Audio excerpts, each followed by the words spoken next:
Hello students, welcome to our YouTube channel Edo skill online learning. Student, आज के इस video में हम डिस्कस करेंगे potential energy of an electric dipole in external electric field. आपका जो इलेक्ट्रिक डाइपोल है कहाँ पे रखा हुआ है? एक्सटर्नल इलेक्ट्रिक फील्ड में रखा हुआ है और हमने उसकी इलेक्ट्रोस्टैटिक पोटेंशियल एनर्जी कैलकुलेट करना है। ओके, सो इससे पहले जब हमने इलेक्ट्रिक डाइपोल को डिस्कस किया था और electric dipole in external electric field discuss किया था, उसमें हमने डिस्कस किया था कि जब कोई भी electric dipole external electric field में रखा होता है, ठीक है। इलेक्ट्रिक डाइपोल क्या है? ए डिवाइस या मैं कहूं a system of two charge of opposite nature. दो चार्ज होंगे जिनका नेचर क्या होगा? अपोजिट, एक प्लस और एक माइनस क्यू कूलम का होगा। और जब इसको हम एक्सटर्नल इलेक्ट्रिक फील्ड में रखेंगे तो इस पर इस डायरेक्शन में फोर्स अप्लाई होगा और नेगेटिव चार्ज पर अपोजिट डायरेक्शन में। तो इस तरीके से इस पे टू अपोजिट डायरेक्शन में फोर्स अप्लाई होंगे। और ये क्या करते हैं? अपोजिट डायरेक्शन में फोर्स अगर अप्लाई हो रहे हैं तो वो कोई भी सिस्टम पे अगर opposite direction to force apply हो रहे हैं, उनका लाइन ऑफ एक्शन सेम नहीं होता है, तो वो क्या होंगे? उनमें एक टॉर्क क्रिएट हो जाएगा, ठीक है। तो यहाँ पर भी एक टॉर्क क्रिएट हो जाएगा और उस टॉर्क का जो वैल्यू होगा दैट इज, हमने कैसे फाइंड आउट किया था? P क्रॉस E और torque is equal to PE sin theta. ये तो था जो टॉर्क क्रिएट हो रहा था इलेक्ट्रिक फील्ड की वजह से। ये जो टॉर्क क्या करेगा? इस डाइपोल को अलाइन कर देगा, थीटा एंगल पे इंक्लाइन था, इसको अलाइन कर देगा in the direction of electric field. But हम क्या करें? अगर इस टॉर्क के अगेंस्ट हम इस पे टॉर्क अप्लाई करें, ठीक है, और इसको क्या करें? अपोजिट, इस टॉर्क को न्यूट्रलाइज करके इसको हम अपोजिट डायरेक्शन में रोटेट करें, ठीक है। हम क्या, हमारा वर्क क्या है? ये किस डायरेक्शन में अलाइन हो रहा है? In the field of electric field. अगर मैं इसको इसकी अपोजिट डायरेक्शन में अलाइन करने की सोचूं तो मुझे क्या करना पड़ेगा? वर्क करना पड़ेगा, ठीक है। और यही जो वर्क होगा वो इस डाइपोल सिस्टम की या इस जो जिसको हम डिस्कस कर रहे हैं इलेक्ट्रिक डाइपोल की, इसकी पोटेंशियल एनर्जी का मेजरमेंट होगा। ओके, सो इस डाइपोल को, इस टॉर्क को न्यूट्रलाइज करने के लिए हमने कितना वर्क करना पड़ेगा वो हम कैलकुलेट करते हैं, ठीक है। सो हमने सपोज कर लिया हमारा जो डाइपोल है किसी पर्टिकुलर एंगल, अभी जो है कितने एंगल पर है? थीटा एंगल पर इंक्लाइंड है, ठीक है। इस थीटा एंगल से हम इसको रोटेट कर रहे हैं इस टॉर्क को न्यूट्रलाइज करते हुए, मीन इसकी अपोजिट डायरेक्शन में, ठीक है। और कितना रोटेट कर रहे हैं कि थीटा, अभी इसका एंगल कितना है? थीटा 1 है। थीटा 1 से हम थीटा 2 किसी पर्टिकुलर एंगल तक इसको क्या कर रहे हैं? रोटेट करा रहे हैं, ठीक है। सो एक्सटर्नल जो टॉर्क मैं अप्लाई करूंगा वो एक्सटर्नल टॉर्क क्या होगा? सेम अमाउंट का अगर मैं लगाऊंगा तभी तो ये रोटेट होता रहेगा। कहां तक मैं इसको रोटेट करा रहा हूं? From theta 1 to theta 2। That total work done, जो एक्सटर्नल वर्क मुझे करना पड़ेगा वो मैं कैसे कैलकुलेट करूंगा? वर्क इज इक्वल टू क्या होता है? Force into displacement. तो बच्चों here motion is rotational motion. So in case of rotational motion work done, जो फोर्स रिप्लेस हो जाता है टॉर्क से रिप्लेस हो जाता है और लीनियर डिस्प्लेसमेंट रिप्लेस हो जाता है एंगुलर डिस्प्लेसमेंट से। सो इस केस में जो वर्क हो जाएगा वो क्या हो जाएगा? Tau into d theta. और इंटीग्रेट कर दूंगा मैं कहां से कहां तक? From theta 1 to theta 2। देखिएगा फोर्स इनटू डिस्प्लेसमेंट होता है, बट अगर बात करें रोटेशनल मोशन में एंगुलर डिस्प्लेसमेंट हो रहा है, तब जो टॉर्क रिप्लेस हो जाता है फोर्स से और एंगुलर लीनियर डिस्प्लेसमेंट रिप्लेस हो जाता है एंगुलर डिस्प्लेसमेंट से। ओके, सो ये टर्म कहां से आ रहा है? फोर्स इनटू डिस्प्लेसमेंट वाले टर्म्स है जो कि रोटेशनल मोशन है। So tau into d theta हो जाएगा। ओके, टो का वैल्यू पुट करते हैं। So w is equal to क्या हो जाएगा? Integration of theta 1 to theta 2 PE sin theta. Okay, PE sin theta into d theta.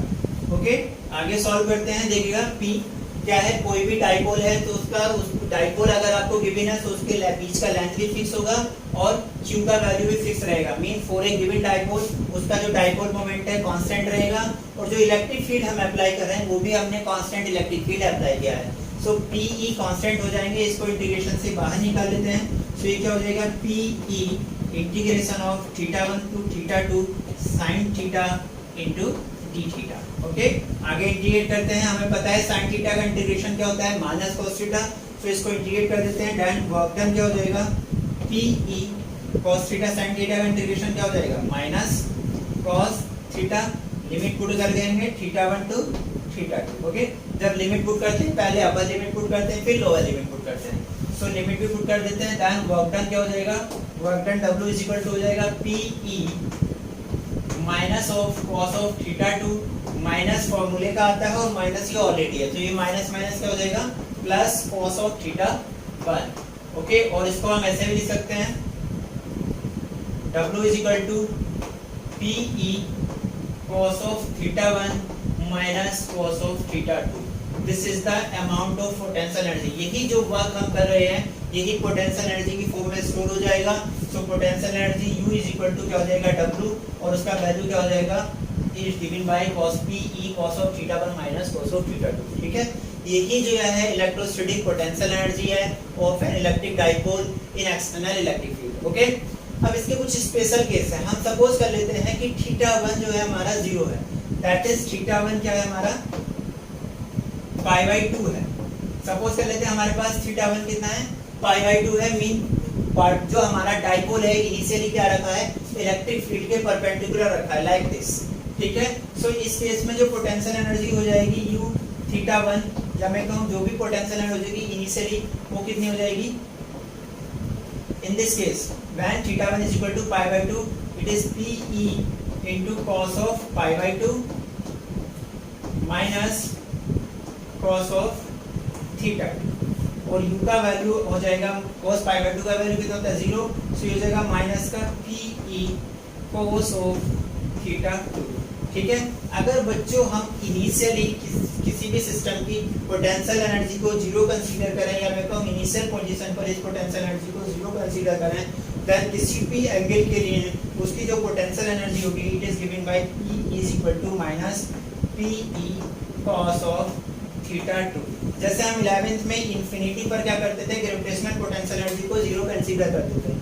Similarly अगर हम थीटा 1 कंडीशन पे इलेक्ट्रोस्टैटिक पोटेंशियल एनर्जी को 0 कंसीडर करें, देन जो डाइपोल की potential energy it is given by PE cos theta, और we know that PE cos theta को मैं क्या लिख सकता हूं U is equal to minus P dot E minus P dot E, क्योंकि A डॉट B क्या होता है AB cos theta. Okay, so ये यही फॉर्मूला है electrostatic potential energy at an angle for a dipole electric dipole in external electric field. Okay, अब इसके कुछ स्पेशल केस हैं। स्पेशल केस क्या है, if theta is equal to 0, अगर आपके पास थीटा क्या है 0 है, पिक्चर्स मैंने गलत मिटा दिया बच्चों सॉरी, अगर आपके पास थीटा का वैल्यू क्या है 0 है, मीन आपका जो इलेक्ट्रिक डाइपोल है इलेक्ट्रिक डाइपोल जो है इसके क्या है अलाइन हो गया।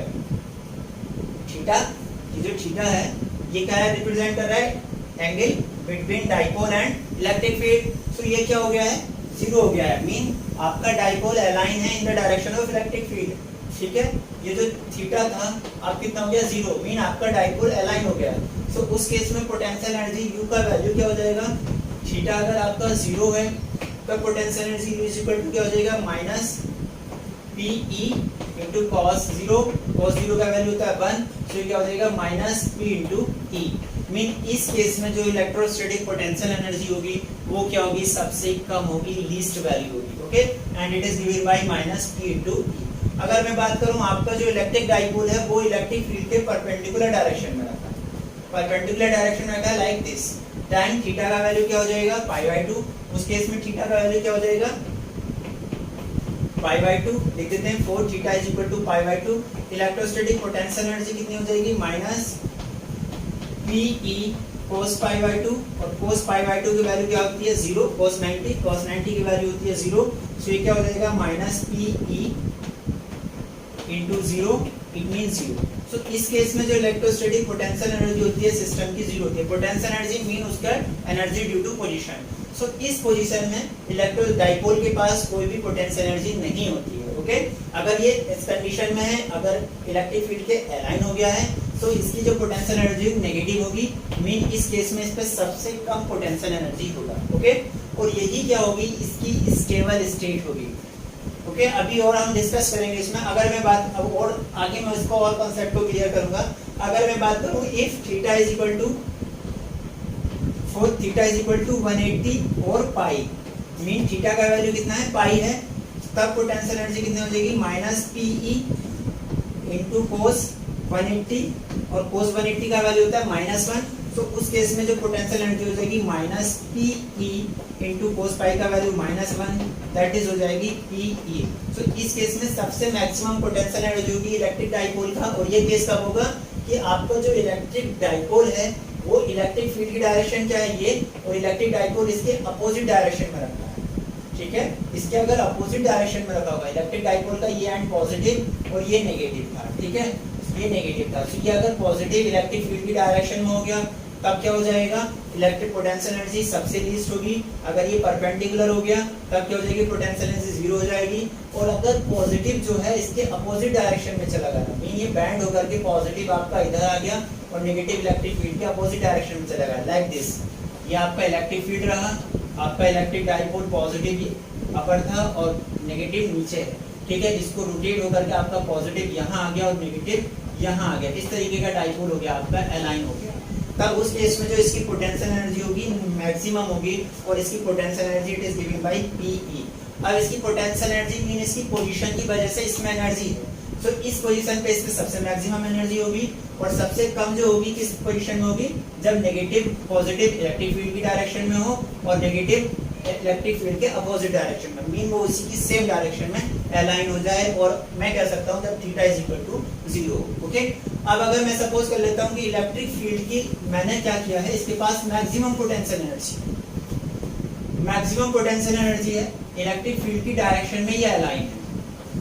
Okay, electric field maximum potential energy कब होगी, जब पॉजिटिव जो चार्ज है इलेक्ट्रिक फील्ड के अपोजिट साइड हो और नेगेटिव चार्ज इलेक्ट्रिक फील्ड के डायरेक्शन में। ओके, इस केस में इसके पास मैक्सिमम एनर्जी होगी। अगर मैं इसको थोड़ा सा भी डिस्टर्ब करूंगा, थोड़ा सा भी मैंने इस पे कहीं से डिस्टर्ब किया तो इसके पास तो अपनी एनर्जी है और जो ताकत में होता है वो थोड़े से डिस्टर्बेंस से क्या करेगा, खाने को तोड़ेगा।